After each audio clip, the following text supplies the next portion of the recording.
All right, and welcome to Graphing Linear Inequalities Review. All right, so we're going to do 3 problems from this test review from this page, and let's get to it. Number 1, graph the system of inequalities below and identify one solution and one non-solution.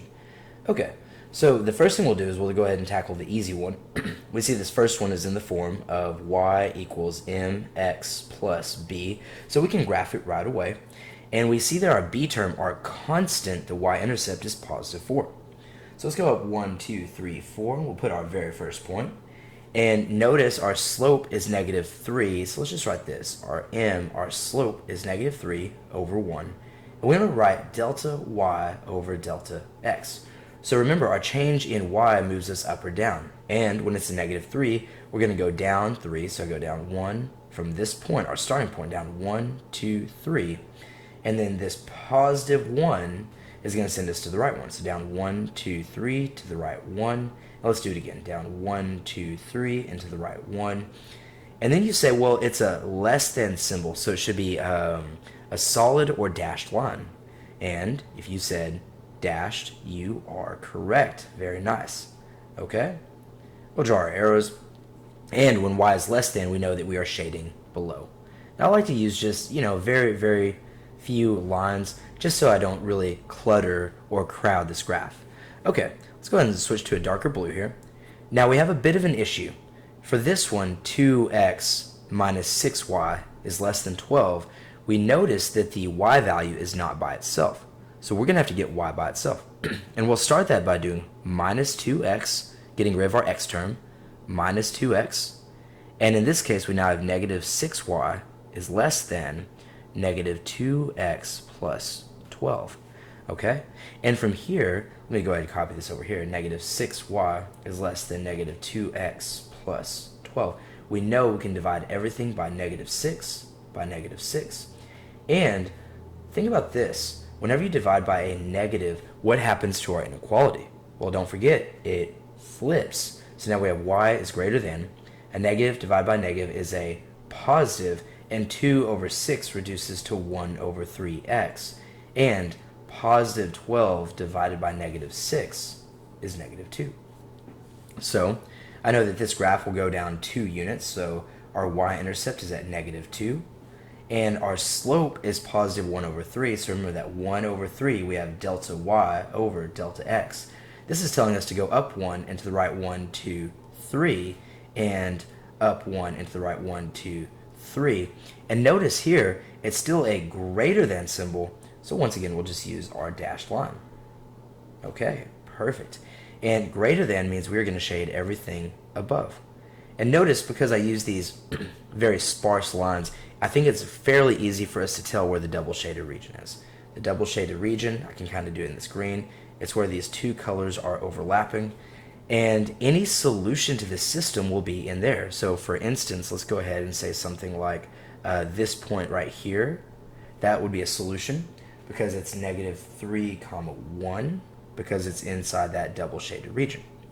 A great example of a non-solution might be something like over here at positive 3 comma 1 because it's only in a single shaded region.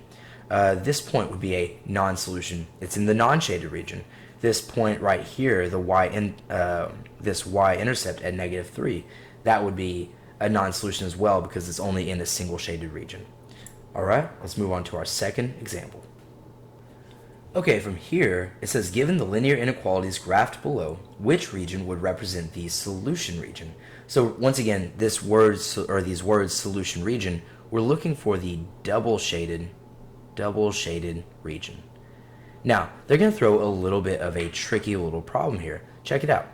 It kind of looks like our y value is by itself, but it's not really.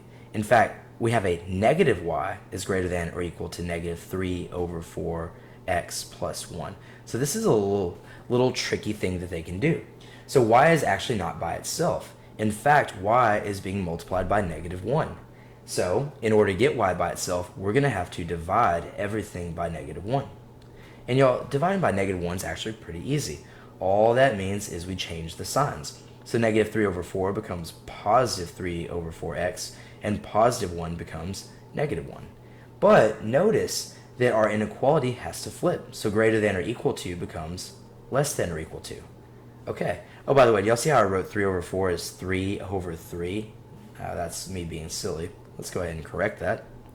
So 3 over 4. All right, so there is our very first equation. And notice our y-intercept is -1. If I go here to -1, I can see, oh yeah, this green line is definitely this first equation. And its y is less than or equal to, so we are shading everything below. Automatically, we can rule out region 2 and region 1. Okay, so I want to give you a highbrow trick here. Look at our y value. Is our y value positive or negative? It's positive. So is this inequality going to flip? No. So I know that by default this has to be the second line, the second equation, and if this inequality is not going to flip, that greater than symbol, I can actually just straight away tell you, oh yeah, it's going to be shaded above the line, and therefore my double shaded region, my answer is going to be region 3. Now I still want you to get the practice of getting y by itself because that's important. A lot of us struggle with this, so let's go ahead and do it. But that's just kind of a test taking tip there. So we have 4x plus 2y is greater than 6. And let's just go ahead and subtract our x, minus 4x. Okay, we have 2y is greater than, let's do it this way this time, 6 minus 4x. I divide both sides by 2, and I now know I have y. Because I divide by a positive, remember, our inequality does not flip. So now I have y is greater than, 6 divided by 2 is 3, and -4 divided by 2 is -2x. Now let's make sure this is correct. If I go up to 1, 2, 3, yep, there's my y-intercept. And this is really -2 over 1, indicating if I go down 2 and to the right 1, I'm still on the line. I am. And once again, we were shading above. And we can see that region 3 is the double shaded region. All right, let's go ahead and do one more example just so you can be fully confident in this. Okay, for example 4, it's going to be a little bit trickier because now we have 3 systems of equations. So let's go ahead and tackle these one by one. Why not start in this nice red, and we have x is greater than or equal to -2. Well, notice the single variable is an x, indicating that I have to go to my x-axis at -2, which is to the left 2. And because there's no y variable anywhere in this inequality, I'm going to have to draw a line that's parallel to the y-axis. And so that means I'm going to draw a vertical line. And if it's greater than or equal to, this is the first time we're seeing that equal to symbol, I know that I'm going to draw a solid line. Now, for this one, you have to ask yourself, for x values, where are x values greater than -2? Is that going to the left or going to the right? Well, if I tell you -1 and 0 and 1 and 2 and 3 and 4 and 5 are all greater than -2, you would tell me that's a true statement. So we know that we're going to be shading to the right. And notice I use very, very sparse shading just with those lines. Okay, let's look at our second example. Now notice this one is tricky again. It almost looks like the y is by itself, but it's not. And so we once again have this negative y is less than 1 over 2x minus 5. And let me reiterate, it's not by itself because there's a -1 in front of the y. Okay, so let's divide everything by -1. And just recall, dividing by negative flips the inequality. This less than symbol becomes a greater than symbol. And 1 over 2x, it's positive, and this negative changes it to a -1 over 2x. And a -5 divided by -1 is a +5. Now from here I can say, okay, you know what, +5, I go up 1, 2, 3, 4, 5, which actually looks like it's 1, 2, 3, 4, 5 at the top of this graph. And our slope is -1 over 2, so I can go down 1 and to the right 1, 2, and go down 1 and to the right 1, 2. And because it's a greater than symbol, I know that I'm going to have that right there. And oh, this is actually a little bit tricky. So it's y is greater than, so we're actually going to be shading everything above. You can tell it's kind of off the graph. Ooh, that's not good.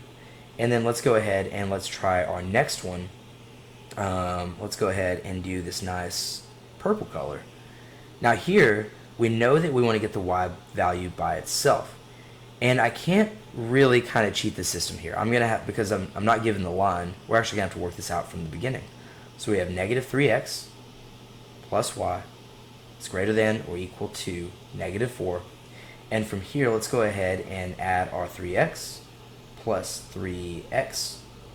We now have y is greater than or equal to negative 4 plus 3x. Oh, and that's kind of cool because the y, there's no coefficient, there's a 1. We don't have to divide by anything. Okay, so our constant, our y-intercept is negative 4. I go down 1, 2, 3, 4. And then my slope is positive 3 over 1, so I'm going to go up 1, 2, 3, into the right 1, and up 1, 2, 3, into the right 1. And once again, it's a greater than or equal to symbol, so I'm going to draw myself a solid dash line, and because y is greater than, I'm actually going to be shading everything above. Now this could be a little bit difficult to see, like where are my solutions, but notice if I extend this line straight up, and you can kind of do this, well, it'll be off of your graph mostly, but you can see that, let's use this green, you can see that really and truly these lines right here are helping me form this solution region. So you can kind of think of your solutions really, let's kind of think of them like this. If I just go to the right 1 and I go up super, super high, let's say like way up here, you know, a solution could be like 1 comma 20. That'd be a nice solution, okay? Or I could even go to like negative 1 and go, you know, up 2, negative 1 up 2, that's right there. So negative 1 comma 2, that's still in that triple shaded region. In fact, I could even do anything on this red line. I could go to the left 2, I could go negative 2, and I could go up to 5, negative 2 comma 5. Those would all be examples of solutions. And where would be an example of something that's a non-solution? Well, really kind of anything below that golden line here. You know, so I could come over here to 4 comma 0, 4 comma 0, definitely not a solution. I could go down here to negative 4 comma negative 3, that would be not a solution, so on and so forth. All right, y'all, I hope this video was helpful, and I'll catch you in our next review.